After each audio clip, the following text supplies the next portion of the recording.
I gave you my heart.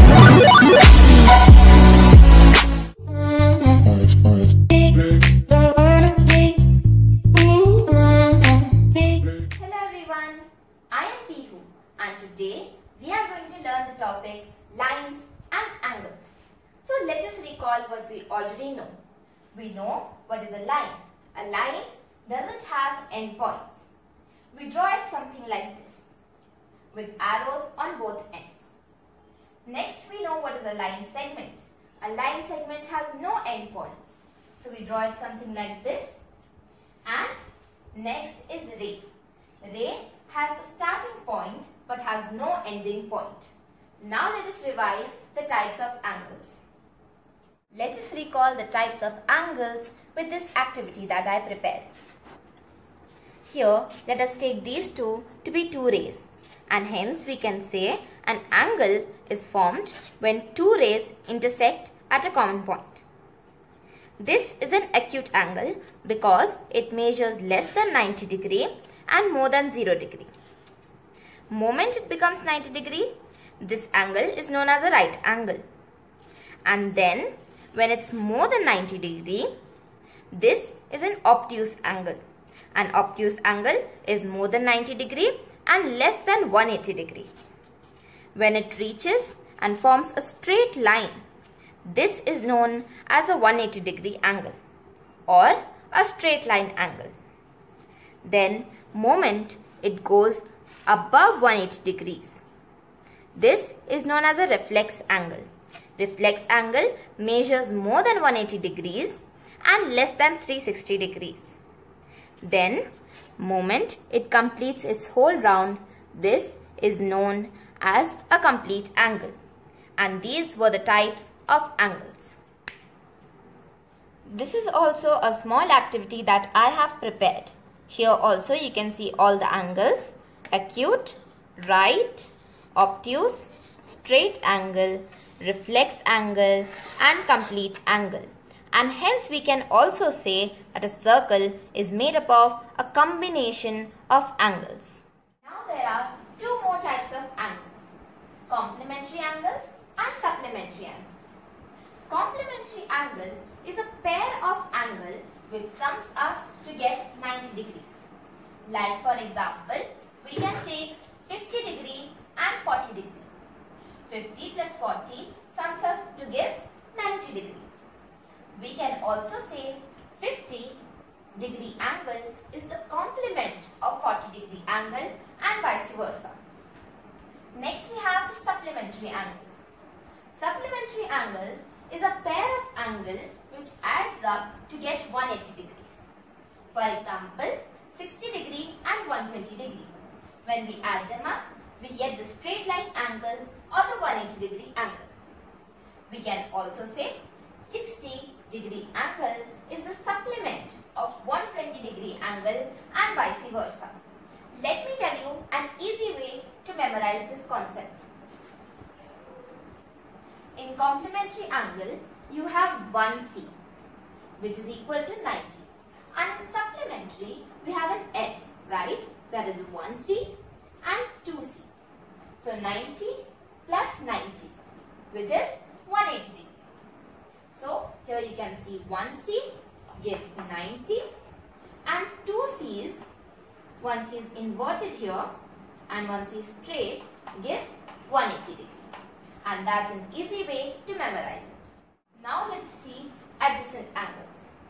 Adjacent angles are two angles which are placed next to each other and have a common vertex, a common arm and two non-common arms on either side of the common arm. Let us understand this through an example of a book.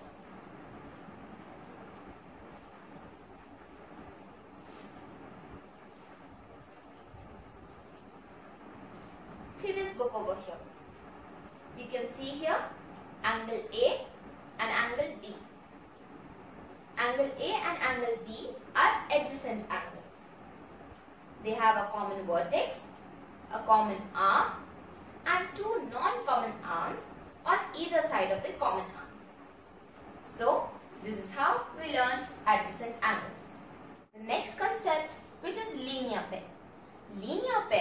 is a pair of two adjacent angles whose sum is 180 degree.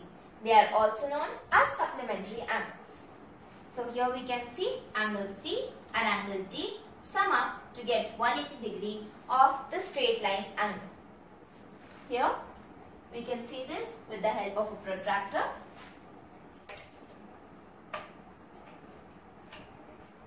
So not only this, but this, and even this is a linear pair. Next, let us see what are vertically opposite angles. When two lines intersect at a point, the angles that are formed opposite to each other are known as vertically opposite angle and their measure is equal. Here we can see line L and M intersect at a point O and we get four angles A, B, C and D. Here we can say angle A's measure is equal to B's measure and measure of angle C equals to angle D because A and B are vertically opposite angle and C and D are also vertically opposite angles.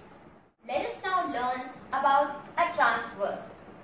A transversal is a line which intersects two or more lines at distinct points. Here, line T is intersecting line L and M at points P and Q. So we can say line T is the transversal. Here, these two lines are parallel. Even if the lines are not parallel. For example, something like this.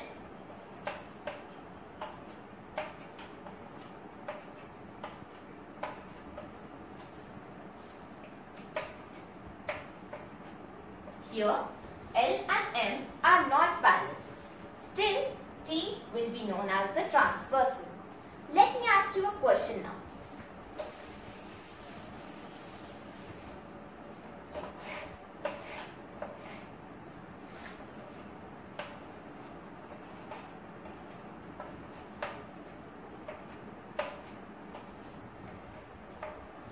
Is T still the transversal? No, it is not. T is not the transversal because I told you it should intersect two or more lines at distinct points. And here it is intersecting at only one point. And hence we learned what is a transversal. Angles formed by a transversal. These are the angles formed by a transversal. Here 1, 2, 3, 4, 5, 6 and 7, 8 are the angles. Now let us know what are interior, exterior, alternate interior, alternate exterior and all those difficult terms that seemed very googly-wooshy to you when you were reading the text. This part which is inside the two transversal is known as interior part of the transversal and these two parts are known as the exterior parts. Let us understand this by this box. This is the interior of the box and this all is the exterior of the box. These are two common terms used by us. Similar way, this is the interior part and this is the exterior part. So, the angles in the interior part are known as interior angles and angles on exterior parts are known as exterior angles. Here interior angles are 3, 4, 5 and 6 and exterior angles are 1, 2, 7 and 8. Now interior opposite angles are 5 and 4. Why? First thing, they are interior. Opposite is termed because 5 and 4 are on the opposite side of the transversal. So 5 is on this side, which is left side, and 4 is on right side. So they are interior opposite angles. 6 and 3 are another example. 6 is on the right side, 3 is on the left side. Next, let us see pairs of corresponding angles. Corresponding angles are 1 and 5. See, this intersection which is happening here, here the 4 angles are there. They are similar to the 4 angles here. 1 is similar to 5, 2 is similar to 6, 3 is similar to 7 and 4 is similar to 8. Because they are corresponding, as you can see. Next, let us know pairs of interior angle on the same side of transversal. Here 5 and 3 are on the same side of transversal and they are on the interior part. So they are interior angles on the same side of transversal. Here 6 and 4 in the interior part and on the same side of transversal. These were the terms that were seeming very difficult to you. Now make a guess that what will happen if these two lines, which are L and M, are parallel, and write your guess in the comment section down below after pausing the video. Then let's check our answer. Please do check your answer. This is what happens. Corresponding angles are equal when L and M are parallel. That is, 1 will be equal to 5, 2 will be equal to 6, 3 will be equal to 7 and 4 will be equal to 8. Interior opposite angles are equal. That is, 5 will be equal to 4 and 3 will be equal to 6. Angles on same side of transversal are supplementary or measure 180 degree when added up. So, same side of transversal means 5 and angle 5 and angle 3. When they will be summed up or added up, they will result in a supplementary angle.